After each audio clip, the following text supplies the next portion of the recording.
Tariff की blackmailing अब खत्म होने वाली है। ऐसा इसलिए कहा जा रहा है क्योंकि हालात ही कुछ ऐसे बनते जा रहे हैं। एक तरफ ट्रंप हर दूसरे दिन टैरिफ का प्रतिशत बढ़ा देते हैं, तो दूसरी तरफ अब विकल्पों की तलाश भी तेज होने लगी है। दुनिया का हर देश अमेरिका को नहीं, खुद को मजबूत करना चाहता है। कई दिनों से ये चर्चाएं तेज हैं कि ट्रंप ग्रीनलैंड पर कब्जा कर सकते हैं, लेकिन अब जो खबर निकल कर आ रही है वो अमेरिका, खासकर ट्रंप के लिए चेतावनी है। तो क्या है पूरी खबर, पड़ताल के साथ आज आपको बताएंगे। वहीं दूसरी तरफ मुंबई का मेयर चुने जाने की कवायद तो तेज है, लेकिन उससे पहले महाराष्ट्र की राजनीति में हॉर्स ट्रेडिंग का खतरा मंडराने लगा है और इसे लेकर होटल पॉलिटिक्स शुरू हो गई है। तो किसके नेता को, किसके पार्षद को ज्यादा खतरा है, किनको प्रलोभन दिया जा सकता है, आज जानेंगे इसे भी। और इसके अलावा राहुल गांधी के इंदौर दौरे के बाद मध्य प्रदेश की राजनीति में हलचल बढ़ गई है। इस दौरे को लेकर सीएम पिछले 2 दिनों से चेतावनी दे रहे थे। सियासी हंगामे की वजह से ये भी कि ऐसे दर्दनाक हादसे पर वीआईपी की तरह पहुंचे राहुल गांधी पर मासूमों की लाशों पर राजनीति करने का आरोप लगाया जा रहा है। तो क्या है पूरा मामला, एक नजर इस पर भी आज के शो में। नमस्कार, खबर प्रधान शो देख रहे हैं आप और मैं हूं संगीता श्रीवास्तव।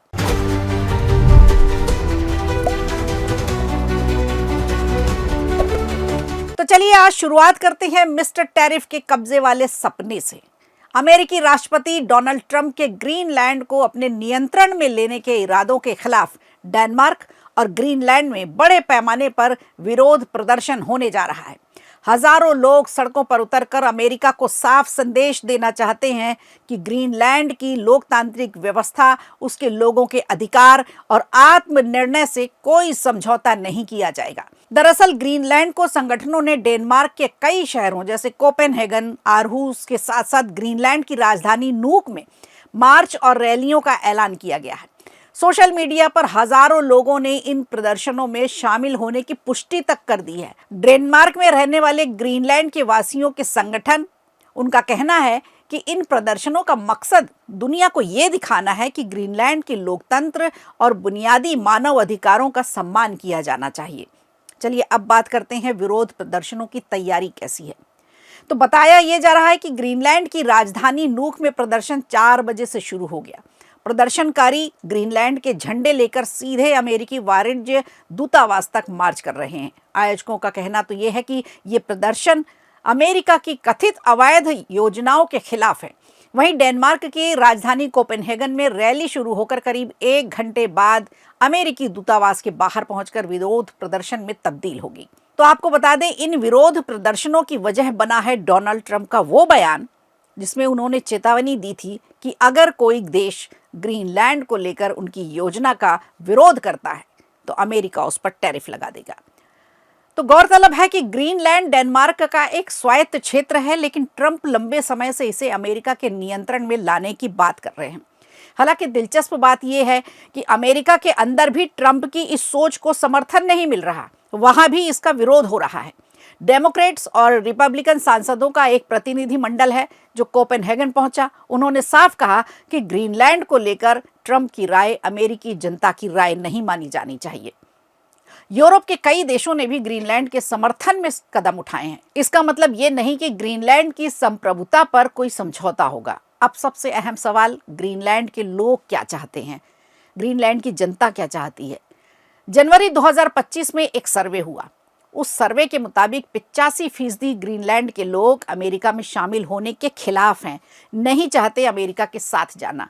सिर्फ 6% लोग ऐसे हैं जो अमेरिका की इस बात के पक्ष में हैं। आयोजकों का कहना है कि ये लड़ाई सिर्फ ग्रीनलैंड की लड़ाई नहीं है, बल्कि अंतर्राष्ट्रीय कानून और दुनिया के हर उस देश की बात है जो अपने आत्मसम्मान और अधिकारों की रक्षा करना जानता है। तो अमेरिका के लिए ये खतरे की घंटी भी हो सकती है।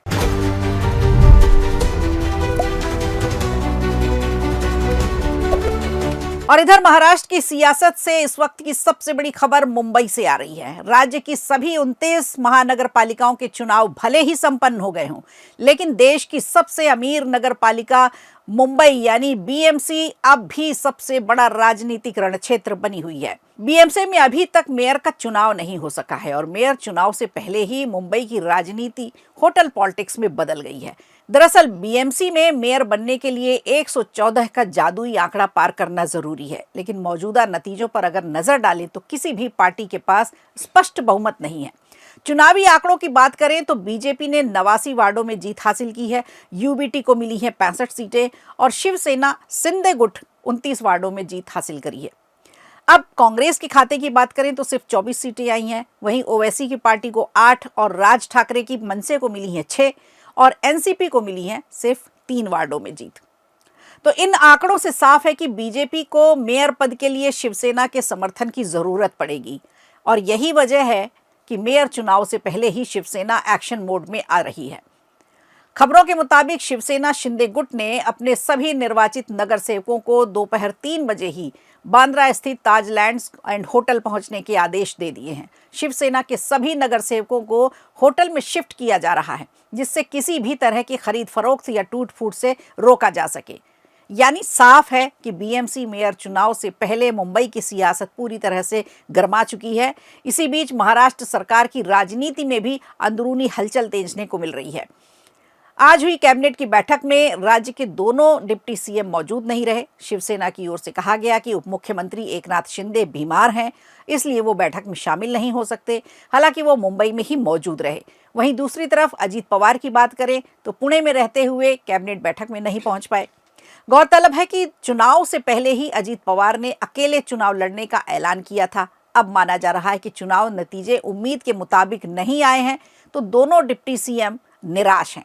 राजनीतिक गलियारों में चर्चा इस बात की भी है कि बीएमसी मेयर चुनाव महाराष्ट्र की सत्ता की दिशा तय कर सकता है। ऐसे में अब बड़ा सवाल यह है कि क्या बीजेपी और शिवसेना के बीच मेयर के पद को लेकर सहमति बन पाएगी या फिर बीएमसी में फिर कोई नई राजनीतिक पटकथा लिखी जाएगी।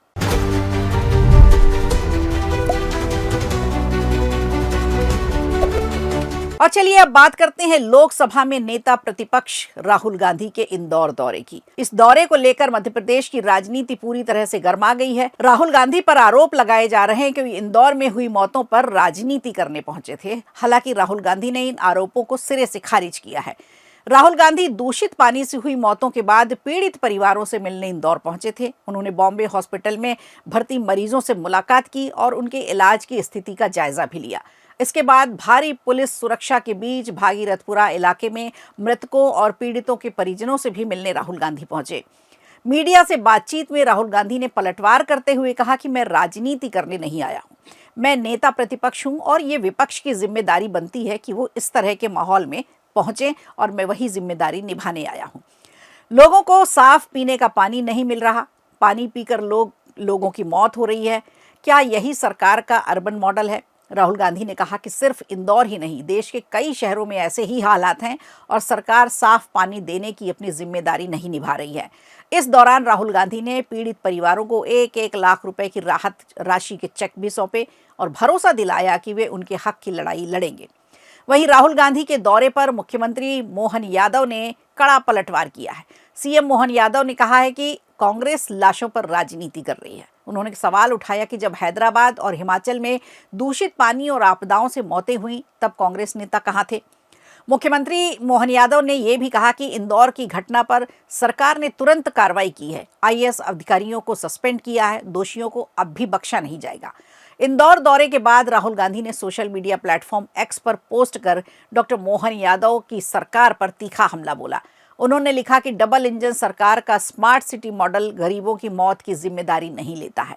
अब सवाल यही है कि क्या राहुल गांधी का यही दौरा संवेदना था या सियासत थी? और क्या इंदौर त्रासदी पर राजनीतिक आरोप प्रत्यारोप से आगे पीड़ितों को न्याय मिलेगा या फिर सत्ता पक्ष और विपक्ष एक दूसरे पर आरोप प्रत्यारोप लगाते रहेंगे? तो खबर प्रधान में आज के लिए इतना ही। दीजिए इजाजत, नमस्कार।